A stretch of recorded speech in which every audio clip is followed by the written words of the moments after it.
suas peculiaridades culturais, sua história e seu papel no cenário político e econômico. Esses são alguns dos temas do Via TV de hoje. Você vai entender por que o Oriente Médio tem sido palco de alguns dos mais violentos conflitos do nosso tempo. A referência a um mundo árabe extrapola em muito a região do Oriente Médio. Originalmente aplicado aos povos habitantes da Península Arábica, de origem semita, o termo árabe passa, com o tempo, a designar outros povos ligados a eles por laços históricos, linguísticos, culturais e religiosos. Os árabes somam hoje cerca de 200 milhões de pessoas, vivendo em cerca de 21 países, desde a Mauritânia, na parte norte da África, até o Omã, no extremo oriental da Península Arábica. São países árabes, entre outros, a Arábia Saudita, o Egito, a Síria, a Argélia e o Iraque.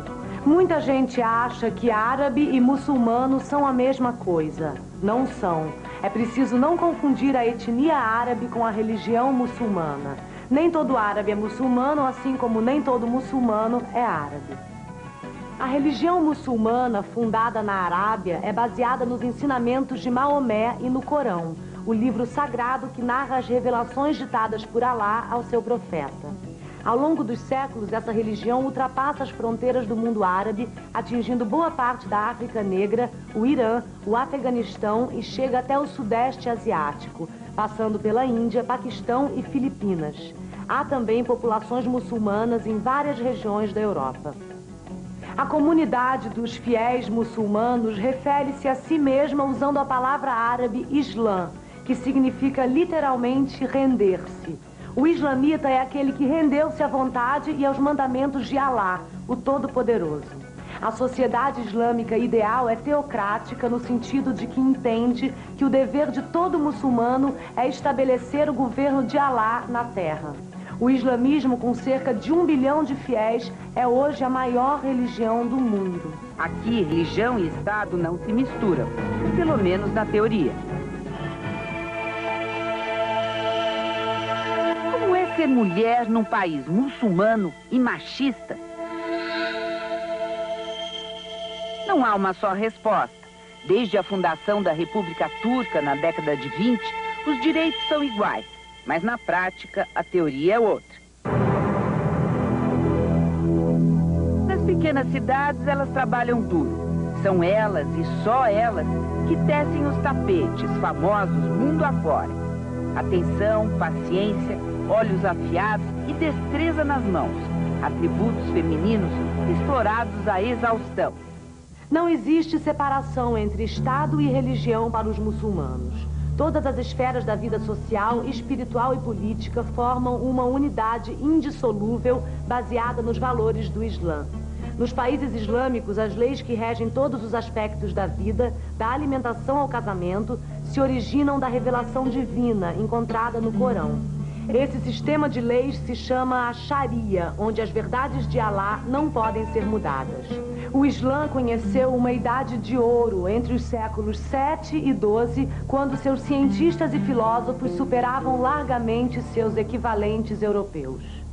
A dominação islâmica na Península Ibérica introduziu na Europa diversos avanços técnicos, como a bússola e o astrolábio, que fizeram dos países dessa região os pioneiros da expansão marítima europeia.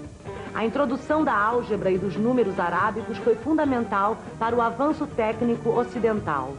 Córdoba, durante o período islâmico, sediou a primeira universidade da Europa. A civilização árabe mergulhou na estagnação durante os séculos de domínio do Império Otomano, ficando à margem do vertiginoso progresso técnico experimentado pelo Ocidente.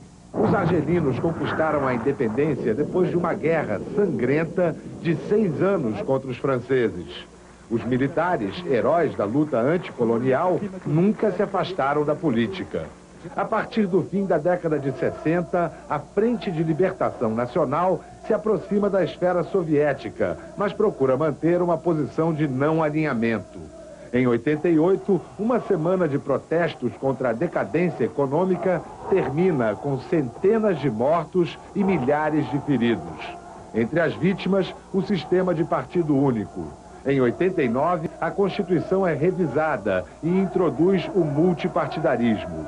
O colapso do modelo soviético e, com ele, o esvaziamento das ideias não alinhadas, pavimenta o caminho para uma nova força político-religiosa, o fundamentalismo islâmico. Falar em interesses ocidentais no Oriente Médio e na região do Golfo Pérsico significa falar em exploração e comercialização do petróleo. Em 1911, a Inglaterra decide trocar o carvão pelo petróleo como principal fonte de energia para a propulsão dos navios da Marinha Real. A partir daí, o Golfo Pérsico passa a ser vital para os ingleses. Após a Segunda Guerra Mundial, no entanto, são as empresas norte-americanas que passam a extrair a maior parte do óleo bruto do Golfo. Não é à toa que o Reino da Arábia Saudita está hoje no centro de tanta polêmica. Aqui estão os mais importantes santuários muçulmanos e as maiores reservas de petróleo do mundo. Reservas estimadas em 255 bilhões de barris.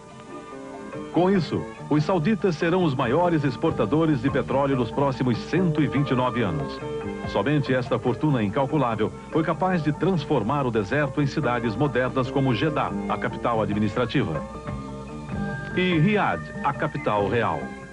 Entre 1948 e 1960, quando foi fundada a Organização dos Países Exportadores de Petróleo, a OPEP, o Oriente Médio foi uma fonte inesgotável de lucros para as empresas ocidentais. A OPEP surgiu exatamente para aumentar a parcela dos lucros dos governos dos países produtores e para ampliar seu controle do preço e da produção do óleo, mesmo sendo mantidas a distribuição e as vendas por conta das companhias estrangeiras. Novas tensões surgem na região em decorrência da decisão da ONU de estabelecer a divisão da Palestina em 2 estados, um judeu e outro árabe. As colinas de Golã, uma área de 1.700 km², tomados da Síria na Guerra dos 6 Dias em 1967. Os territórios de Golã têm uma importância estratégica muito grande. Antes de 67, as tropas sírias atiravam nos judeus do alto das colinas. E é de Golã que vem 30% da água que abastece Israel. A batalha mais importante para a conquista das montanhas de Golã aconteceu aqui em Tel Faher. O exército israelense pretendia contornar a planície e surpreender os inimigos por trás. Mas eles foram vistos primeiro pelos sírios, que controlavam esta base, e tiveram que enfrentar o descampado e atacar. Essa guerra sangrenta deu a Israel o controle das montanhas e da água, uma das riquezas do Oriente Médio. Em 1981, Golã foi oficialmente anexado ao território de Israel. Hoje vivem na região cerca de 16 mil drusos e muçulmanos que já moravam aqui antes da guerra, e mais de 14 mil judeus espalhados em 32 comunidades. Durante a guerra de 1973 contra Israel, diversos países árabes, entre os quais a Arábia Saudita, promoveram um embargo aos Estados Unidos e outros países do Ocidente.